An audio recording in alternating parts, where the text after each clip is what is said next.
another sunny day. Hey guys, welcome back to Yellow Shoelaces. I am back. So I hope everyone is having the most amazing Sunday ever. I just finished running some errands and it's not that bad outside. Coming from me, that's saying something because I am always cold. It's probably like maybe 58-ish.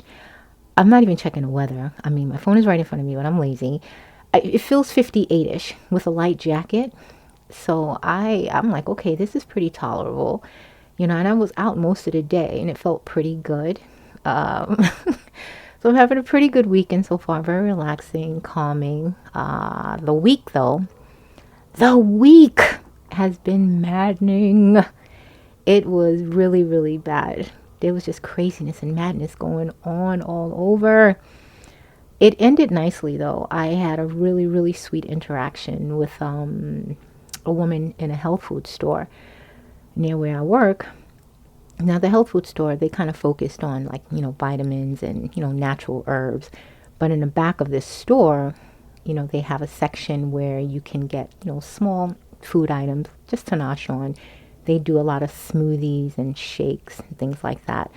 So I was ordering chocolate peanut butter smoothie, and this young woman comes up to me and she says, well, I don't really think you should, be having peanuts because they're not really good for your digestion. Now I'm like, okay, thank you for the information. I'm still going to have my smoothie though, because I like peanuts and I like chocolate, and that's the perfect combination for me. So I'm going to have that, and I thanked her for the information. She told me that she teaches a lot of nutrition classes throughout the area. I respect that, but I'm still having my smoothie. She was ordering a vitality smoothie, and they give you a lot in this cup. So sometimes it's an overflow, and they kind of top you off with another little cup. So she says, look, you don't have to buy it. I'm going to let you have this. You can taste it and tell me what you think. She swore that it would give you so much energy, for the day. And, I'm all about my energy. I'm a highly energized person anyway. I don't really need much, to get me going. But I said, okay, sometimes you have that little lull in the afternoon and you might pick me up. And I try to limit my coffee to just the morning. Once in a blue moon, I might have an afternoon cup of coffee, but I don't do well with coffee in the afternoon unless I'm moving around, because then I'm not able to sleep. So I said, if I can do something more natural, I would try it. So she gives me the last bits of the smoothie in a small cup. I tasted it. It was pretty tasty. I think it had ginger in it also. There were some ingredients that I was really unfamiliar with. They were weird sounding ingredients. I don't know what they were, some type of herbs.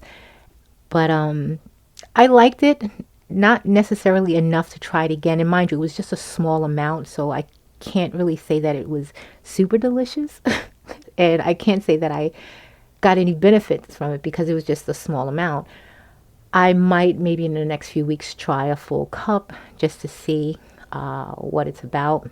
But I just wanted to say thank you, Marguerite, for that information. We actually had a conversation for maybe 15 minutes after with, that exchange. And she gave me some information about the classes that she's doing. I say that it ended my week off really nicely because it's just so rare now to just find people, just random people who actually want to have conversation and chit chat and just about something worthwhile. So I really appreciated that. What else did I do?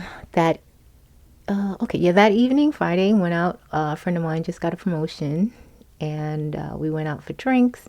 This really cute restaurant. They had a few items on the menu that were veganish, but it was their night, so it was fun. Had some pasta, some wine, of course. We just talked about like life and things that are going on. It was just so nice to sit down and breathe.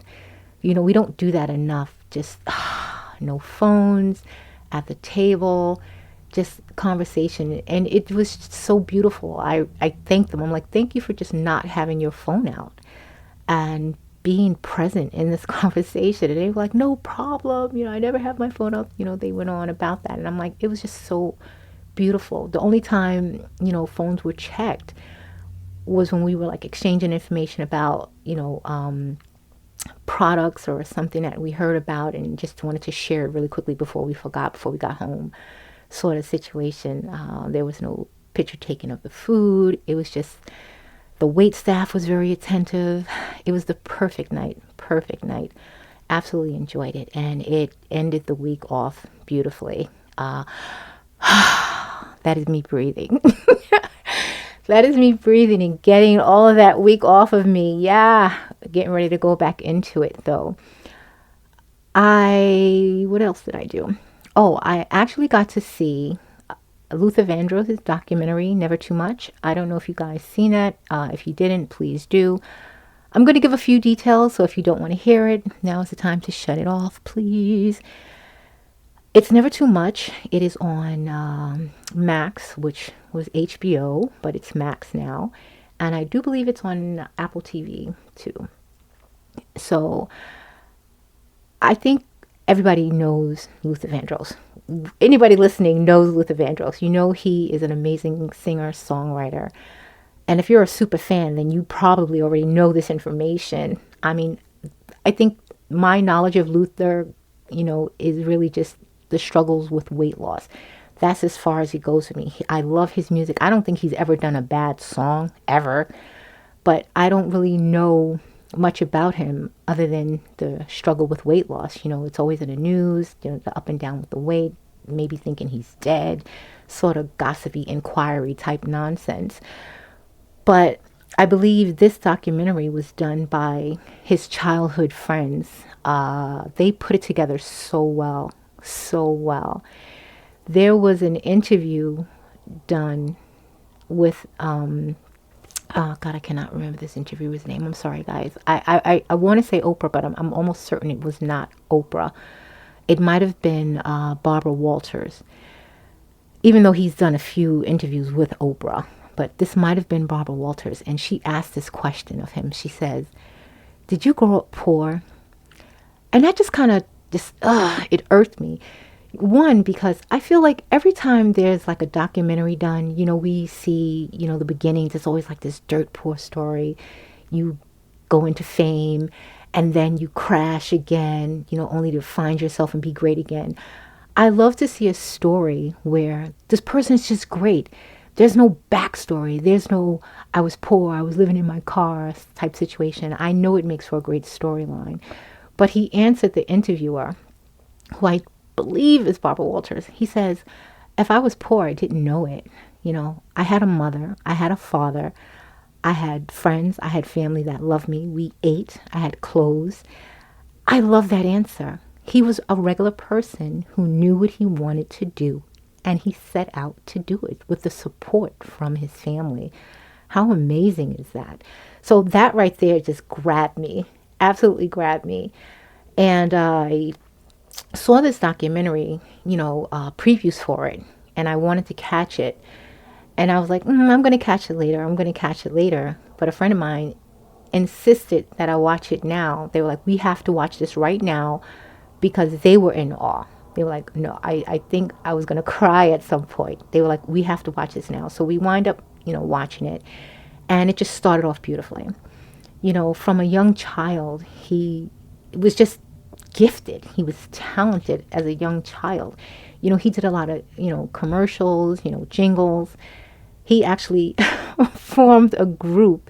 He formed a group, had the clothes made for the group, wrote all of the songs. He actually did Sesame Street, but he knew he was good. He limited himself to background singing, though. That was the issue. But he made a lot of money doing background singing, a lot of money. I believe at some point, when he was starting college, he told his mother that he didn't want to finish college.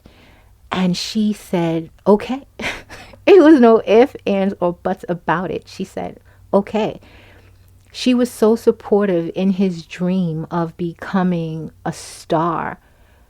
And she said, whatever it is you need to do. His dad died when he was really young. I believe his dad died when he was 8 years old.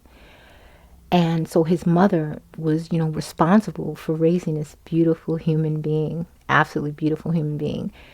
So, and I'm not just saying this because he did this to Luther. I'm just saying I don't really think Eddie Murphy's funny. He was what he was at the time. It was entertaining. It was shocking. But funny? Mm-mm. Entertaining? Okay. So, let's go back to Luther. He was on stage making fun of Luther, calling him a Kentucky Fried Chicken eating la la la la la la la. Honestly, I've never even heard that before. I've never seen that skit with him doing that on stage. But apparently it really, really affected Luther. And he had come out for a performance when he was on tour. He had a whole life-size Kentucky Fried Chicken bucket he pulled on stage and called Eddie Murphy out. Like, sir, what are you talking about? Why? Just for what reason? I felt so hurt by that. And he was hurt because he knew that the weight issue was something he really tried to control, but he couldn't. I'm sorry, guys. You are probably going to hear my cat, Bailey. She is just like on the prowl with this crying and carrying her toys around. So that's her in the background. So back to Luther. He was on Oprah a few times. And when Oprah was going through her madness and her weight issues, she says to him, a lot of people see that you lost the weight so rapidly. And, she, was directing this kind of to herself saying, because now when I drop the weight, they're going to say to me, like, are you, doing a Luther? Really, Oprah? Really? So he's like, look, this is the situation. I like food. His friends, his best friends, two of them who were in his group, he loved food. He loved to eat. That's what he did. He was under so much pressure. He loved writing music, but he was under so much pressure to get it just right. Luther was a perfectionist when it came to his music. He wanted it done well with the outfits, the choreography, with the background singers hitting the perfect note. The movements had to be so fluid. He was a perfectionist, and it showed clearly in his performances. So he just couldn't get past the eating issue. When things were not going the way he thought they should, he would eat. I felt so bad for him dealing with that inner turmoil. And sometimes, throughout the documentary, when you're like looking in his eyes, you could just see pain and hurt. But he had these people, his best friends in his life, that were always there for him, comforting him, pushing him forward. But it wasn't enough. It wasn't enough to keep him on a track that he could balance his music career, his food choices, because, it started affecting him health-wise. I believe he was diabetic. He wound up having a stroke, which he did recover from briefly, but he couldn't hang on. It got the best of him. So I don't want to I know I pretty much gave away the whole documentary, but I don't really want to tell too much more because I want you to see it and see the end of it. I'm telling you, I did a standing ovation in the house. We were looking at this video and we were like standing up. We both stood up and was like, wow. And they already seen it. And again, we were like, this is so amazing. Like I was in tears. I was in tears. And you just immediately start reminiscing about your favorite Luther song. There are so many of his songs. Again, I don't think he's ever done a bad song. But if I was forced to pick a favorite, A House Is Not a Home, that would be my first choice. I absolutely love that song. Dance with My Father, definitely second favorite. Oh man, Luther. I mean, for like the next 45 minutes after watching that documentary, all we could do was just talk about each and every song that he did, what we were feeling at the time when it came out. Oh my God. You just wanted to have him on repeat. Please, if you did not see the Luther documentary, I would encourage you to do so. Absolutely amazing. They did a wonderful job. His friends really looked out for him. There was no behind the scenes, snakiness or snide comments or, usually how when someone is passed or gone, now they're getting their shot at fame, so they'll say whatever to get the attention. There was no attention being drawn to his best friends. They said everything about Luther in love, out of love, just nothing but respect and admiration for Luther Vandross. And you could see it the way they spoke of him. They loved this man like, he was their family. And he was. He was their musical family, but much, much more. So absolutely love that. Please go see that. I can't tell you enough. So I did that. And don't mind me. I'm a little hyped because I just had some red grapes. So my belly is filled with grape sugar. And I had a few clementines. So I'm just kind of like, It doesn't take much to get me buzzing. But fruit sugar kind of does it. So I'm ready. And I'm getting ready to make some dinner. I will try some pasta. So I'm going to do that. Some penne pasta. Some mushrooms. Sounds like a choice. That's in my head right now. I don't know if I'm going to feel like making it. I might just throw some burgers on and have some cheeseburgers. You guys know what I mean. So please don't say, oh, I didn't know you ate meat. I don't. I mean vegan. I don't have to put vegan in it. So I'm going to have some burgers with cheese. It's going to be delicious. So I've yacked enough. I just wanted to get on here and tell you guys about my weekend and the Luther documentary. Oh, and for you fans of The Walking Dead, they have a new season coming out. It's Fear City. I believe it takes place in New York City. The previews, I'm going to watch it. I'm just going to tell you, I'm going to watch it. I told you guys how I felt about The Walking Dead. I really was at the point where I wanted to stop watching it, but I had to finish it, and I did. Good God.